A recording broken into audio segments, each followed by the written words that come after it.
From the Northway Bank Online Newsroom, I'm Gare McKenzie. This local and regional news update is brought to you by Northway Bank.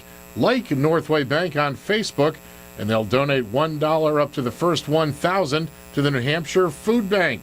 Visit facebook.com/Northway Bank today. Northway Bank with 17 locations throughout New Hampshire.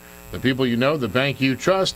Member FDIC, equal housing lender. New Hampshire State Police say a 47-year-old Massachusetts man was pronounced dead late yesterday afternoon on Cannon Mountain in Franconia.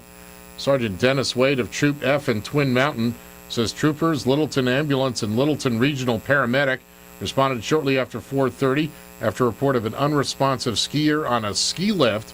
Wade says they found John DiNapoli of Lunenburg alone on a lift but could not revive him. DiNapoli had been skiing with friends and family during the day. Wade says his death is not considered suspicious and is not being investigated as skiing related because there's no evidence of a ski-related injury or accident. The New Hampshire Medical Examiner's Office also responded. Wade says an autopsy will be conducted because of the circumstances and age of the victim. New Hampshire State Police say a 27-year-old Kearsarge, New Hampshire woman is one of 9 people arrested around the state over the St. Patrick's Day holiday weekend, charged with driving while intoxicated. Colonel Robert Quinn says he's pleased to report there were no serious vehicle accidents or fatalities over the weekend, and he thanks drivers who drove responsibly. Quinn says saturation patrols were added throughout the weekend to ensure public safety, and the hard work and efforts of members of the state police resulted in the arrests. U.S. Senator Kelly Ayotte is visiting a medical supply company in Keene to protest what she calls an onerous new excise tax on medical devices.